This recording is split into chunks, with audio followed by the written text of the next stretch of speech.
With Muslims as worshippers of Allah, why is the way they treat Muhammad not considered idolatry? If I didn't get enough death threats. I think, and this is just my assessment of the situation, and I say this in Muhammad Revisited, it's one of my chapters in my book,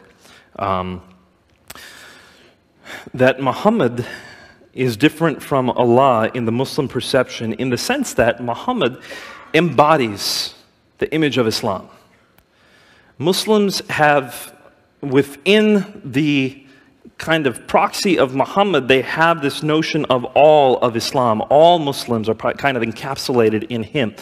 Lots of people believe in God, but Muhammad is ours. That's kind of how I would say Islam sees Muhammad. Again, there's no real evidence I can give you for this. This is anecdotal, this is my assessment. But I think for that reason, people feel much more attached to the person of Muhammad than they do for the being of Allah. I remember when I was in Pakistan, when I was 10 years old, I was going there to visit.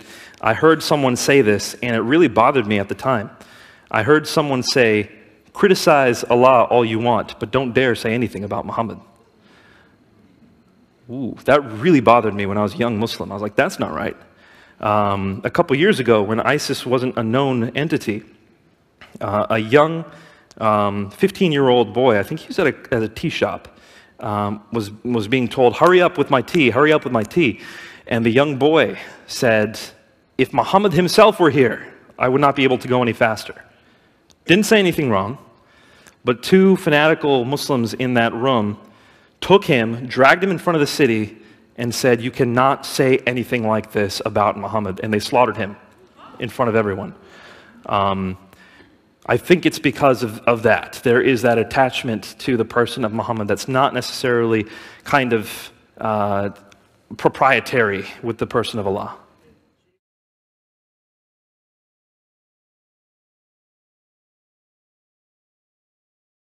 Rabbi, as quickly or as long as you want, tell us a little bit about not the contrast, but the likeliness of how Christianity views Jesus versus how Islam views Muhammad. From what I understand, they really hold Muhammad ultra high, just like Christians hold Jesus, in the sense of like worship and honor. Is this a true statement or is this false? Oh, it's completely false. Right now, 100,000 Muslims are cringing and they're saying, Rabbi, help us out. I really know nothing about it at all. That's why I'm just presenting the question as I heard it. So yeah. So let me just make this very, very clear. Muslims believe that Muhammad was an unlettered prophet. In fact, those are the words used in the Quran to speak of Islam's final messenger, the seal, and the same Hebrew word as the Arabic word. He's the seal of the prophets.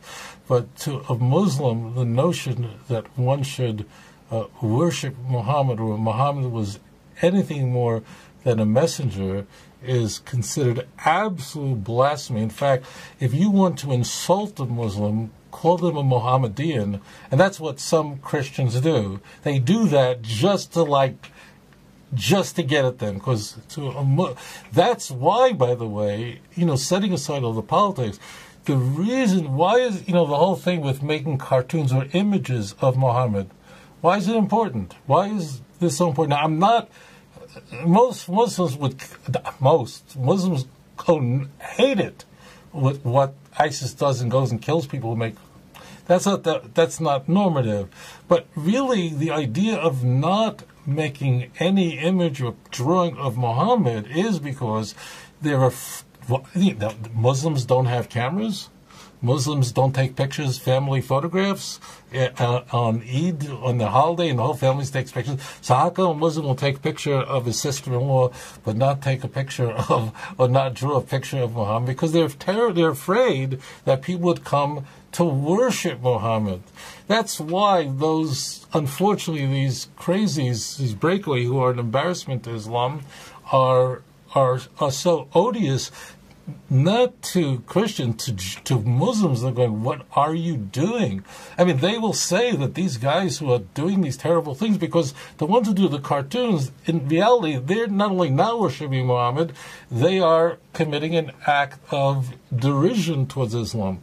But the key point is that to Muslims, Muhammad was nothing more than a messenger, and he was completely human, and he died, and he's buried in Medina, and the suggestion that Muhammad was in any way divine is considered a heresy. And you should know there were, just like Jews, we had our heresies. Believe me, Islam had its heresies, and as a result of that, there were some so-called Muslims that held that Muhammad was divine. And I say there were Muslims who held that. I want to be very careful, because every Muslim, they're not Muslims, and you're right, they weren't real Muslims.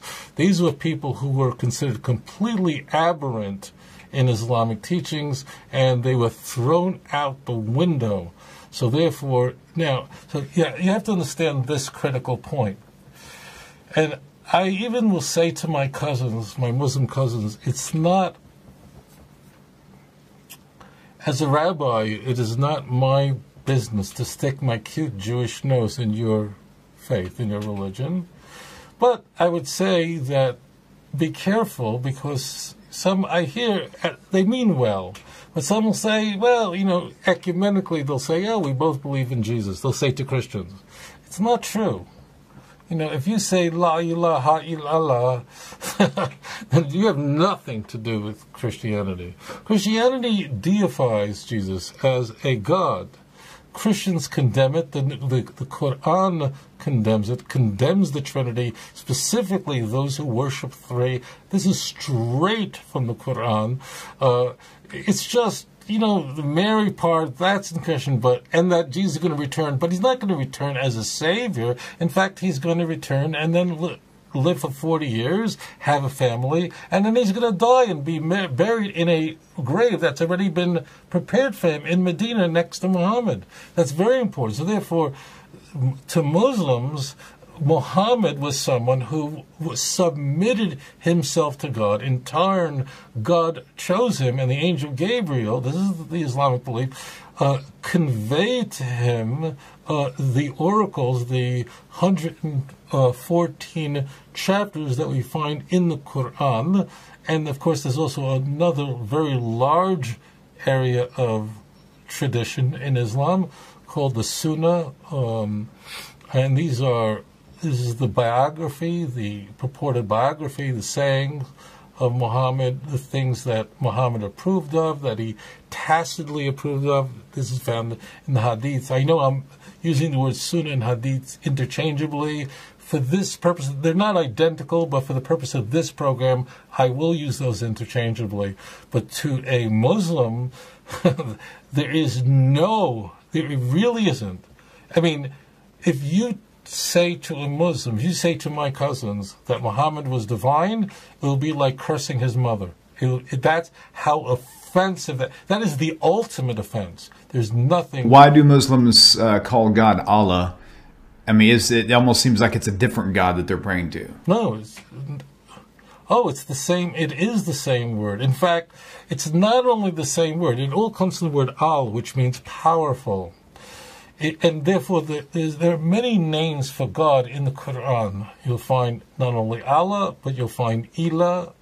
I'll explain the difference in a moment. You'll find Rahman, let's say in Surah 19, just like in Tanakh. But it's the same. It's the same Semitic language, but it's so close that, for instance, let's take the name Ilah, okay, which means God in Arabic and in the Quran.